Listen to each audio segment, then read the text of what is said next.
Hola, muy buenas tardes. Bienvenidos a todos a esta nueva reunión o presentación en la primera Feria Mundial Virtual del libro Ciudad de Cabra. Hoy tenemos a otro autor egabrense, un joven autor, Vicente Moreno. ¿Qué pasa? Hola, Vicente. Hola, muy buenas, Rafael, ¿qué tal? Pues aquí estamos. Voy a decir una breve reseña tuya y también de Alberto Romero, el otro coautor. Vicente Moreno es natural de Cabra, Córdoba. Nació en el 1999. Es estudiante de economía, colaborador y articulista en varios think tanks, no sé mucho de inglés, liberales como el Instituto Juan de Mairana y el Club de los Viernes y Civismo. Y Alberto Romero, también de Madrid, de su misma edad, de 1999, estudiante de Administración y Dirección de Empresas, apasionado de la economía y el libertarianismo. Desde que se topó con la escuela austriaca, es miembro de Students for Liberty y un habitual de encuentros liberales. Bueno, pues coméntame, Vicente, cómo surge la idea de escribir este libro, La máquina financiera del expolio. Pues efectivamente, pues en primer lugar, agradecerte enormemente que cuentes conmigo, porque como egabrense, en primer lugar, es un gran orgullo poder participar en este encuentro virtual mundial. La verdad que para mí es un honor. También te traslado mi agradecimiento de parte de mi otro coautor, de mi coautor, mejor dicho, que es Alberto Romero, un gran amigo mío. Y pues nada, hilándolo ya con tu pregunta, ¿cómo surgió la idea del libro? Pues que fue justo Alberto, mi coautor, el que me comentó, estaba en aquel momento, él dice en la reseña que es un apasionado de la escuela austríaca y demás, y desde que se topó con ella. Pues justamente fue cuando se topó con esta escuela de pensamiento económico, que descubrió una cosa que se llama, esto lo contamos en el libro, pero claro, lo contamos de una manera mucho más sencilla porque muchas veces la economía se hace muy complicada, por los propios economistas, se hace muy complicada para todo el mundo, que no es economista. Y él justo descubrió una cosa que se llama teoría austríaca del ciclo económico, que suena así un poco, pero cuando la descubrió, dijo, macho, ¿y esto cómo es que no, la gente cómo es que no sabe? Dice, evidentemente no se van a poner a leer libros clásicos de economía. Dice, pues precisamente por eso deberíamos de hacer un libro corto, divulgativo, donde podamos explicar todas esas cosas que los economistas cuentan de manera tan técnica y tan científica, pero para que pueda entenderlo todo el mundo. Porque precisamente el mensaje que estos economistas cuentan de manera tan abstracta puede ser de bastante utilidad a toda la gente que no es economista y que seguramente pues nunca tendría acceso a esa teoría porque no se va a poner a leer libros bastante técnicos de economía. Y así fue la idea. Él me llegó y me dijo, tío, yo acabo de descubrir esto la gente lo tiene que saber, tenemos que escribir algo. Tenemos que escribir algo corto, y de hecho el libro es corto, son apenas 80 páginas. Eh, pues esa era la idea. Y en eso nos enfocamos, en escribir, en traducir, por así decirlo, a lenguaje divulgativo la teoría austríaca del ciclo económico y todas sus implicaciones y consecuencias. De ahí luego ya, en materia, cuando ya en materia, pues llegamos a otras cosas, ¿no? Porque al final esto pasa siempre así. Llegamos a otras cuestiones, ¿no? Como el que va tirando del cabo y al final pues da con otra cosa. De ahí incluso el propio título del libro. Pero el momento y cómo surgió todo fue precisamente por mi coautor, que fue el que propuso escribir el libro. Y, y, Vicente, ¿y en qué consiste esta teoría resumidamente para que todos los que no entendemos de economía, no somos especialistas, un poco no, no, nos llegue? Vale, pues nosotros lo contamos en los primeros capítulos del libro, ¿no? Primero hacemos una introducción a esta escuela de pensamiento económico porque una de las cosas que muchas veces se nos olvida en la economía, yo soy estudiante de economía y al final la economía es una ciencia social, no es como la física o como la ingeniería, que te enseñan esto es la teoría de la ingeniería, esto es la teoría de la física o de las matemáticas y esto es lo que hay, punto, no hay otra cosa, y esta es la realidad, así es como se puede describir mejor y explicar el funcionamiento del mundo y no hay alternativa. Sin embargo, en economía, hacer una ciencia social, las ciencias sociales pues hay una gran variedad de corrientes, una gran variedad de prismas. Y en economía muchas veces se nos enseña como si solo existiera un prisma, pero hay muchísimos prismas de ver la realidad y de poder explicar el mundo. Y uno de ellos, pues a nosotros el que más nos gusta, con los dos coautores, es la Escuela Austriaca de Economía, que una de las principales contribuciones que tiene es, como digo, esta teoría austriaca del ciclo económico. Por ello, el primer capítulo lo dedicamos a introducir brevemente para hacer un poco para hacer boca y también, pues, por si los lectores pues se interesan y quieren seguir profundizando en el futuro sobre ello, lo dejamos abierto con ellos, pues para intentar que tengan un primer contacto con la escuela de pensamiento sobre la que luego vamos a desarrollar una de sus teorías principales, que es la teoría austriaca. Resumidamente, nosotros en el libro comenzamos diciendo, ¿sabe usted por qué ocurren las crisis económicas tan grandes que padece el sistema capitalista? Muchas veces se nos dice que es por nuestra propia irresponsabilidad, que nos volvemos locos pidiendo préstamos, comprando casas, construyendo viviendas, invirtiendo en bolsa, en fin, como que se nos atribuye a nosotros la responsabilidad de que hemos vivido por encima de nuestras posibilidades. Eso con la crisis pasada lo escuchamos muchísimo. Y es cierto en parte.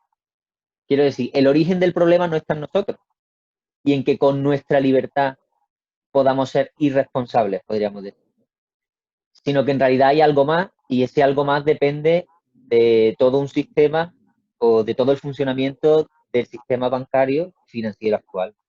Y la teoría austriaca del ciclo económico, pues lo que consigue es explicar cómo lo que conocemos hoy como Banco Central, que es el banco más importante de todos, del que dependen el resto de bancos comerciales con los que tenemos contacto diariamente, pues a través de una de sus herramientas de política monetaria, que es como controla el dinero, podríamos decir, pues es capaz de alterar el tipo de interés y eso pues al final causa expansiones crediticias, que es como se llama, o en este caso podríamos entenderlo como burbujas, que causa burbujas que al final acaban explotando.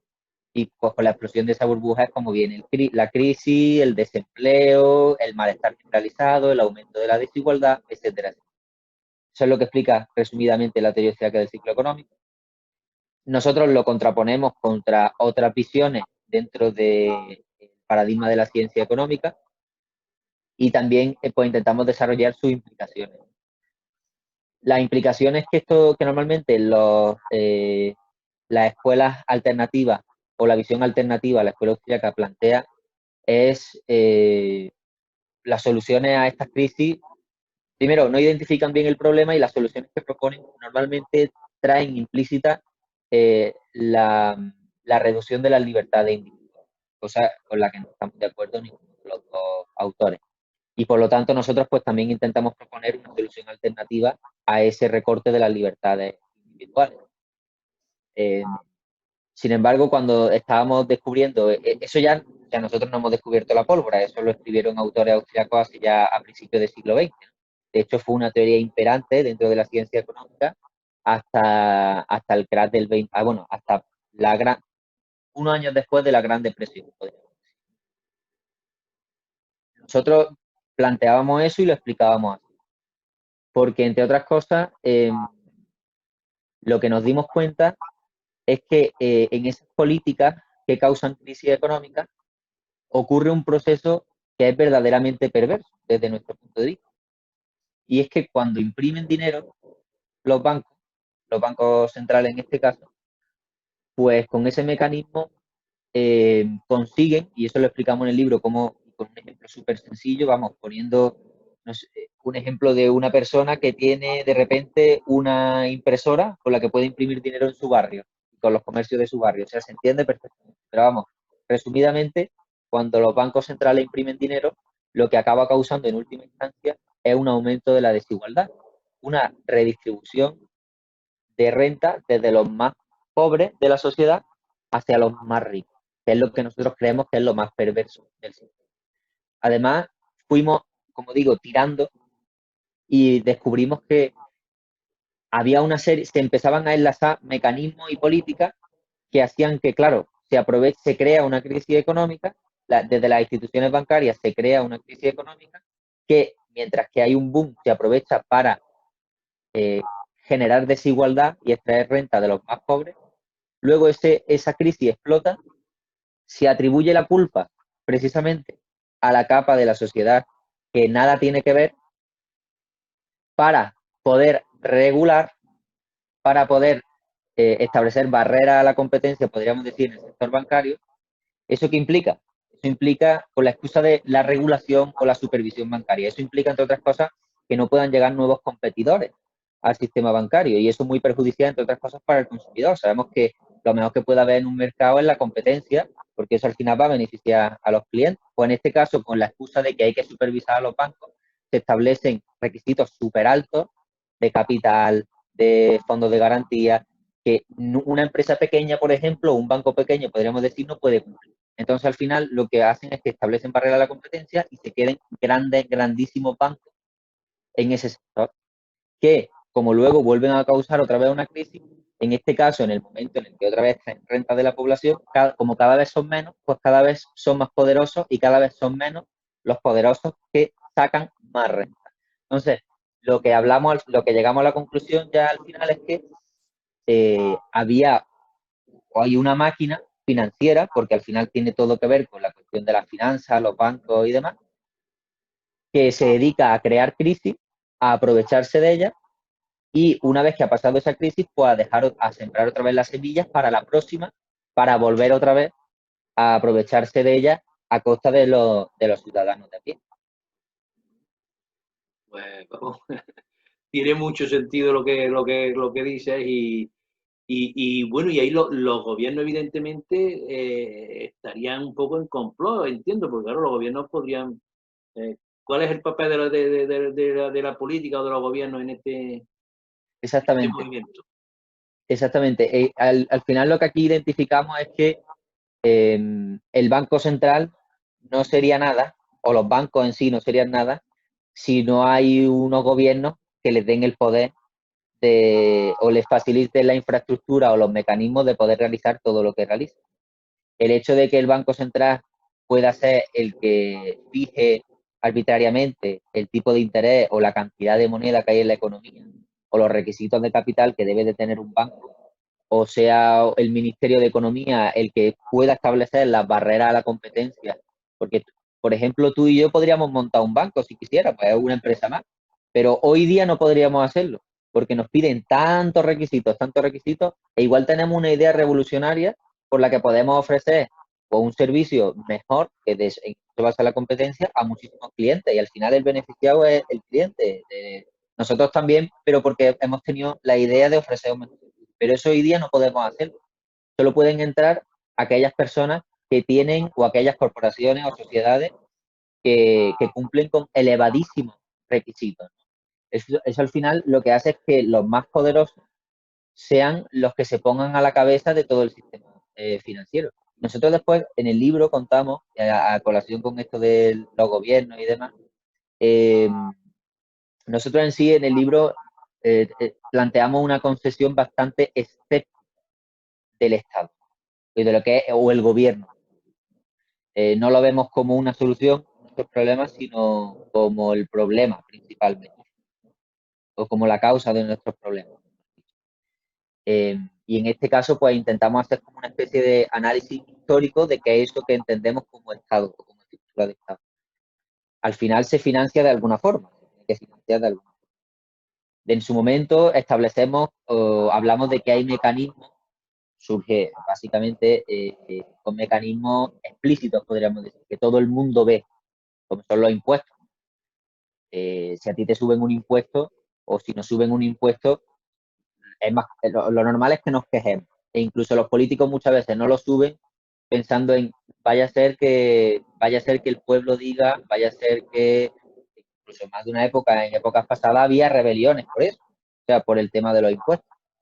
Claro, de repente, con la sofisticación, perdón, del sistema financiero y del sistema económico en general, con la aparición de instrumentos financieros más complejos, pues descubren que pueden implementar mecanismos implícitos para extraer renta de la población y que no se den cuenta. Porque claro, el problema aquí, y de ahí la razón de ser del libro, es que cuando una persona en televisión escucha, por ejemplo, que el Banco Central está inyectando liquidez en la economía para que las empresas, para que los bancos, por ejemplo, o que es verdad que, por ejemplo, en el caso de cuando hablan de que el gobierno rescata a los bancos, eso sí está mal visto, por ejemplo.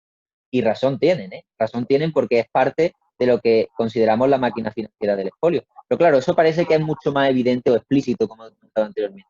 Pero cuando nos hablan de inyección de liquidez, inyección monetaria, en fin, son cosas como conceptos muy técnicos que entendemos, bueno, serán cosas de economistas, que como no los vemos como políticos, o como que no tienen relación con la política, pues suponemos que serán cosas, pues no sé, como que una empresa lleve a cabo determinada política para hacer más eficiente X proceso, ¿no? Pues lo entendemos así, ¿no? Como algo que no tiene carga de valor, podríamos decir. No le atribuimos ningún tipo de valor, ni positivo ni negativo. Pero en realidad, en el libro contamos que es muy, muy negativo y de hecho son mecanismos implícitos por los que consiguen extraer renta y una de las peores consecuencias que ello tiene es el increíble aumento de la desigualdad, precisamente de la redistribución que se produce desde los más pobres de la sociedad hacia los más ricos de la sociedad. Y es muy curioso porque contamos como este sistema se implementó a nivel mundial en 1971, que fue cuando, no sé si alguno se acordará, el famoso Bretton Woods que teníamos, que había el sistema monetario internacional antes de 1971, por el que había un patrón oro-dólar, ¿no? Que todas las monedas estaban referenciadas en el dólar y, si tú podías llegar y cambiar el dólar por oro y el banco te llegaba y te daba tu oro, ¿no? En España era así hasta finales del siglo XIX, si no me equivoco, tú podías llegar al banco, entregabas tu billete y el banco te tenía que dar oro porque la moneda era el oro. Luego eso se acabó y pasamos a tener moneda fiat que se llama o moneda fiduciaria que al final no se basa en oro, sino en la confianza, nos dicen los políticos. Se basa en la confianza en la moneda y en lo que imprime, la moneda que imprimen los bancos centrales. Bueno, pues en este caso se abandonó ese patrón oro-dólar en el año 71 y se empezó a introducir el sistema actual, que es el que denunciamos. Pues hay gráficas y estudios empíricos sobre ello que marcan justo el año en el que se abandona ese antiguo sistema y se introduce este nuevo sistema tan desigualitario y de repente se ve justo a partir de ese año cómo la desigualdad había estado cayendo y en ese justo año, en el 71, la desigualdad, por ejemplo, en Estados Unidos empieza a dispararse.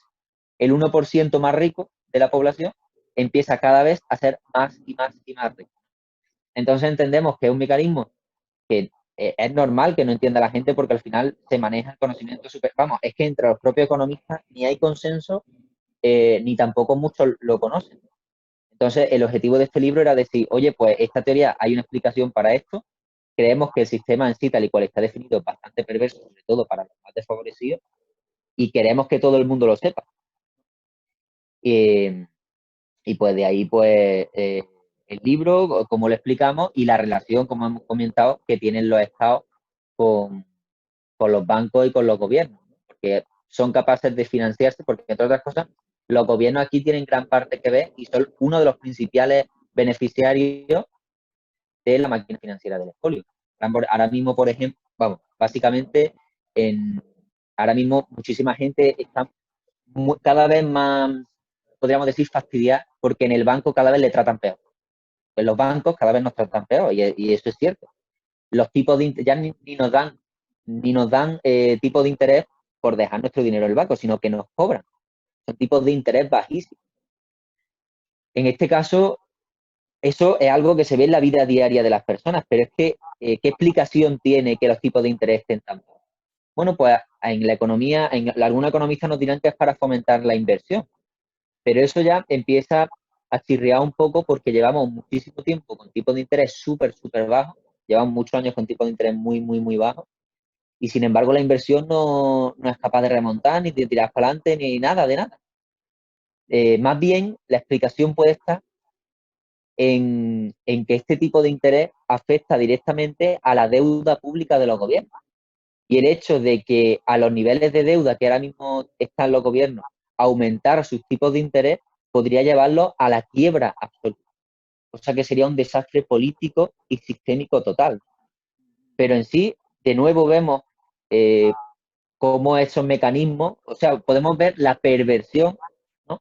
Y la maldad o la malicia que hay detrás de esos mecanismos monetarios que parece que son, pues eso, que nos afectan negativamente, que será algo, pues no sé, técnico o de economistas, pero que en realidad tiene mucho que ver con la política y en este caso, por ejemplo, los estados más de la deuda pública son los principales beneficiarios. Además de que, por ejemplo, con el tema de, o sea, ahora todos los fondos que veamos llegar por parte de Europa, es verdad que el Banco Central no puede comprar directamente las deudas de los gobiernos.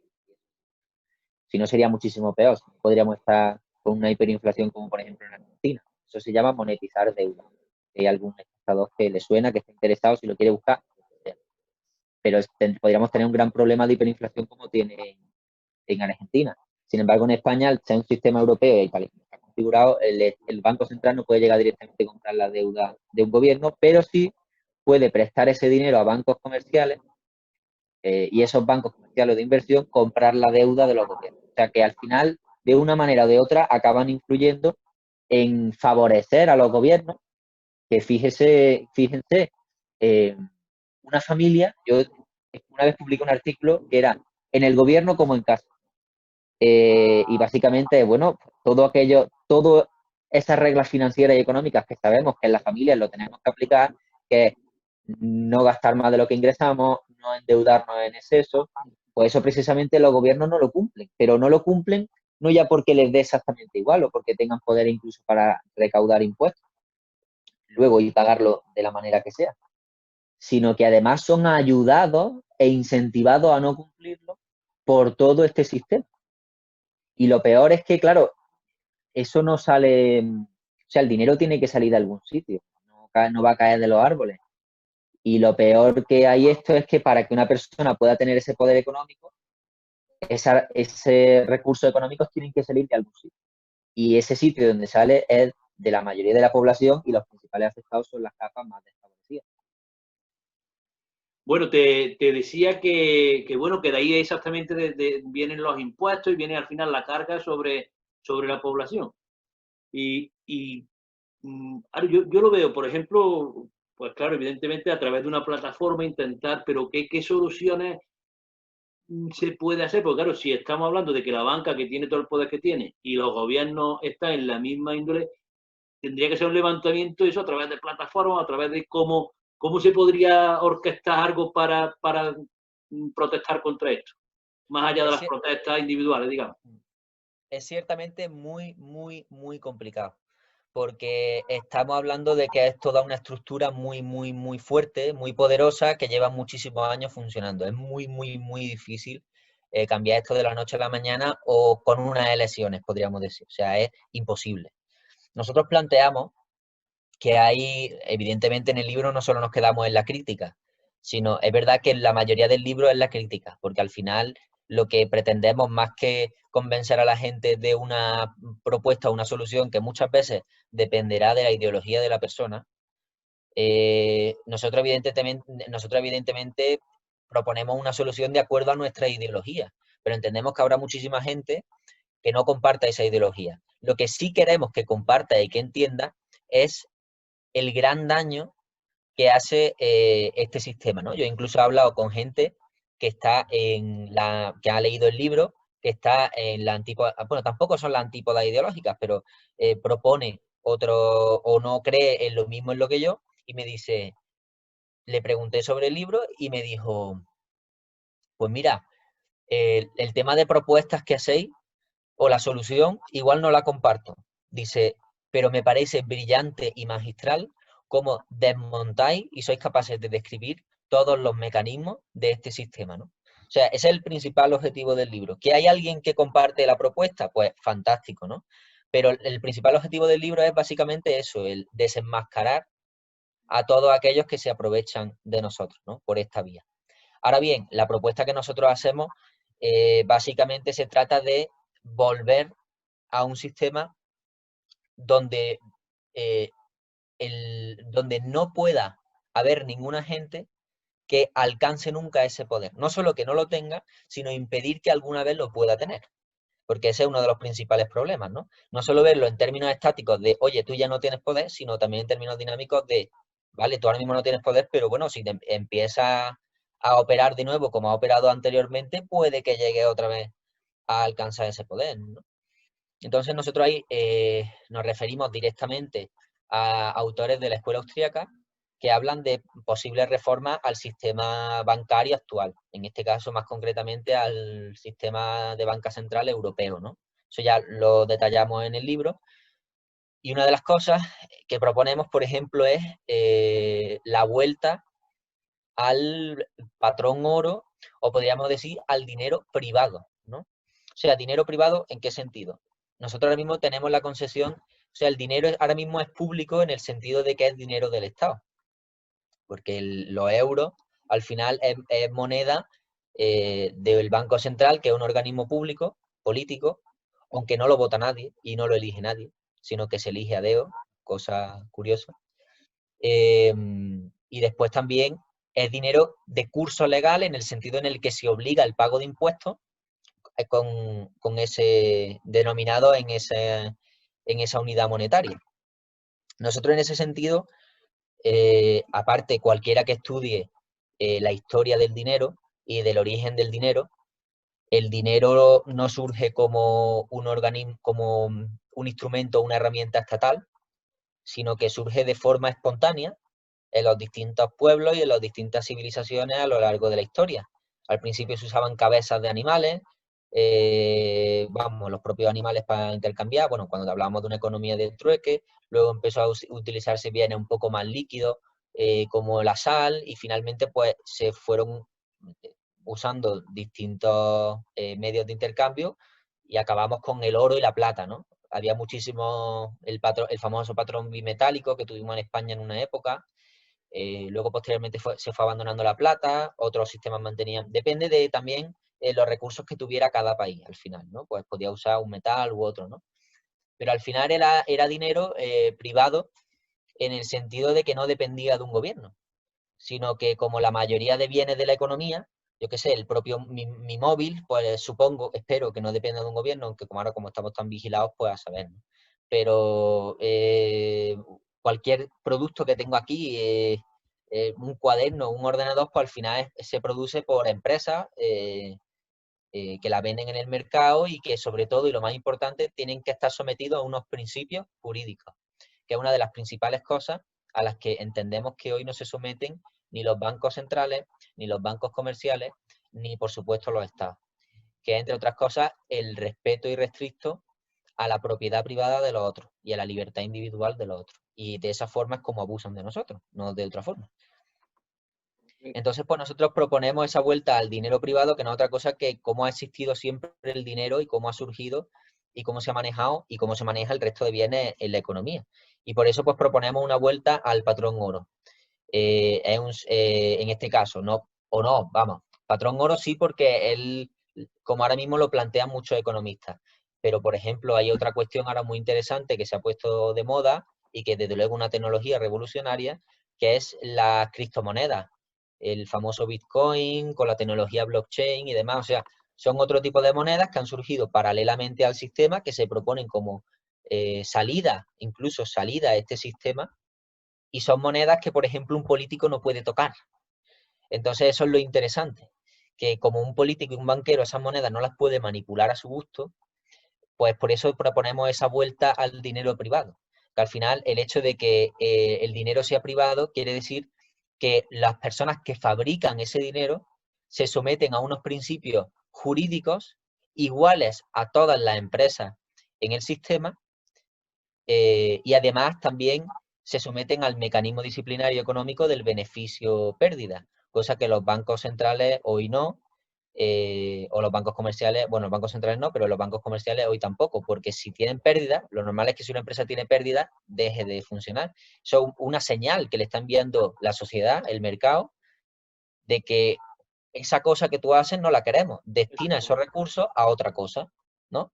Pues en este caso, los bancos comerciales, como son rescatados, por los gobiernos, pues no tienen ese mecanismo disciplinario, podríamos decir, ¿no? Entonces, esa vuelta al dinero privado, a la igualdad jurídica de todas las personas y todas las empresas, pues permitiría evitar que alguien pudiera abusar de la moneda y a través de abusar de la moneda robar implícitamente a determinadas capas de la población, ¿no? Después, pues esa sería nuestra propuesta más concreta. Y respecto a qué podríamos hacer nosotros más concretamente, o cómo se podría hacer, o desde dónde canales, ¿no? O desde qué canales se puede hacer, ¿no? Pues hay dos formas, podría decir. Una que sería una vía más reformista para todos aquellos que... Eso ya, digo que esto ya son cosas que a lo que cada uno piense y considere. Podría haber una vía más reformista, que es decir, pues introducirnos en el propio sistema, o que se introduzca la gente en el propio sistema e intentar cambiar el sistema o reformar el sistema desde dentro, ¿no? Sería una opción para todos aquellos que puedan creer en ella, ¿no? La otra opción es, sería una vía fuera del sistema, en el sentido de creer que la reforma del sistema es inviable o imposible, porque hay actores muy poderosos dentro de él, y que al final, pues incluso los propios que entran a reformarlo acaban convirtiéndose también en poderosos, que es la famosa ley de hierro de la oligarquía que existe en ciencia política. Y entonces, pues creer que el sistema en sí, al final, pues caerá por sus propias contradicciones, buscar en tu vida individual alternativas al sistema, y después, por ejemplo, yo, si lo tuviera que relacionar, por ejemplo, con la forma política que llega, de participación política que llega a todo el mundo, normalmente, más que las propias plataformas, partidos políticos, además, en los que está metida poca gente en comparación a la mayoría de sociedad, que lo que sí hace es votar, ¿no? El voto es, por excelencia, la participación, el modo de participación política más amplio, porque es el que llega a todo el mundo, o prácticamente todo el mundo. Pues si lo miro desde el punto de vista de la votación, justo ayer publiqué un artículo, pero esto ya es mi opinión personal, justo de hecho, creo que en el libro la opción no reformista, fuera del sistema, creo que no sé si ni siquiera la mencionamos, ¿no? Igual sería conveniente introducirla brevemente, aunque sea, en próximas ediciones, pero es cierto que me parece que en el libro solo mencionamos la reformista. La vía no reformista, igual, por ejemplo, dada la vida, vamos, de cara a la realidad práctica de cada persona, pues por ejemplo, en unas elecciones igual sería optar por el abstencionismo activo. En este caso sería no participar o no legitimar este sistema político, y después la parte de activo, hay que diferenciar en este caso entre el abstencionismo activo y pasivo, porque el pasivo igual es el pasota, el que pasa del sistema, el que le da igual, el que no pierde tiempo ni en él ni nada. Oye, que bueno, pues es legítimo el hecho de pasar del sistema y por lo menos no influenciar en él, ¿no? Pero luego está el abstencionismo activo, que es aquellas personas que tienen conciencia de que este sistema es malo, de que este sistema es perverso, y por lo tanto no quieren participar o legitimar.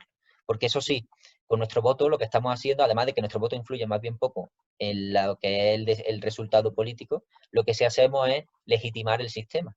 Y si entre otras cosas lo que estamos explicando es que el propio sistema es el que genera tanto y tanto y tantos problemas para todas las personas, pues puede que una de las vías sea ese abstencionismo activo, en el sentido de la vía no reformista, claro.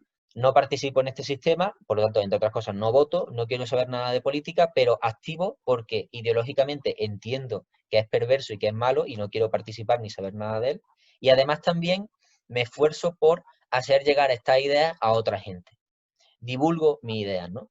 Yo creo que nada sirve estar 4 años callado y votar una vez cada 4, pero mientras tanto esos 4 años me quedo callado, paso de esto.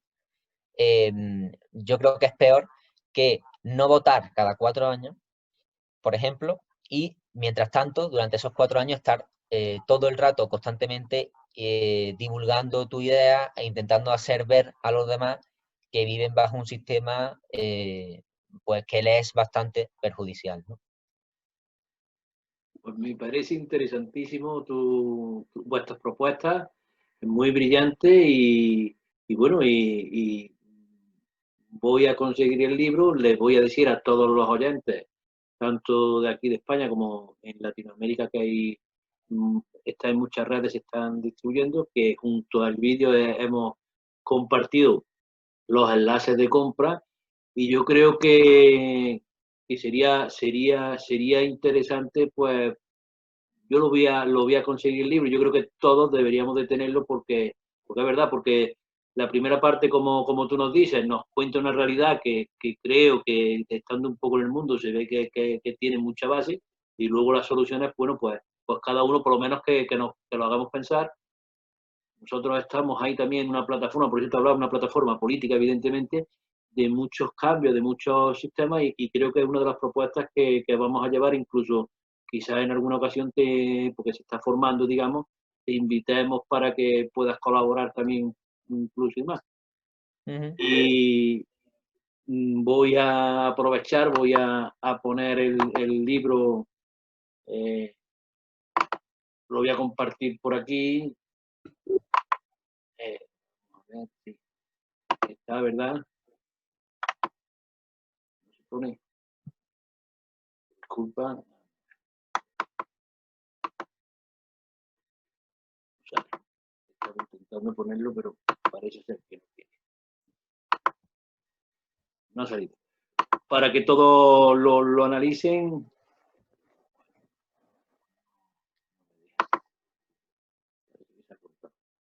Y no sé, ¿quieres algunas palabras más antes de despedirte, Vicente? No, por el momento, la verdad que creo que he intentado explicar brevemente el libro más o menos de qué va y por qué puede ser interesante. Y nada, vamos, que está disponible, es cierto, en muchísimos puntos de venta, online, en muchísimas páginas. Ya digo que, como has comentado, en los enlaces que pondréis se podrá ver dónde está disponible. Y nada, también comentar para todos aquellos de América Latina, que sé que también hay muchísima gente que nos sigue, pues comentar que Unión Editorial también tiene sede en Argentina y Colombia. Así que supongo, no sé si por el momento está ya disponible allí, pero estoy seguro de que en relativamente poco tiempo el libro podrá estar ya disponible, o tan disponible o más disponible incluso que lo que está en España. Pues te seguiremos y seguiremos nuevas publicaciones, que espero que sean pronto, y decirte eso, darte la enhorabuena. Me parece brillantísimo vuestro trabajo, y con esto pues nos despedimos hasta la próxima entrevista de todos los seguidores de la primera Feria Mundial Virtual del Libro Ciudad de Cámara.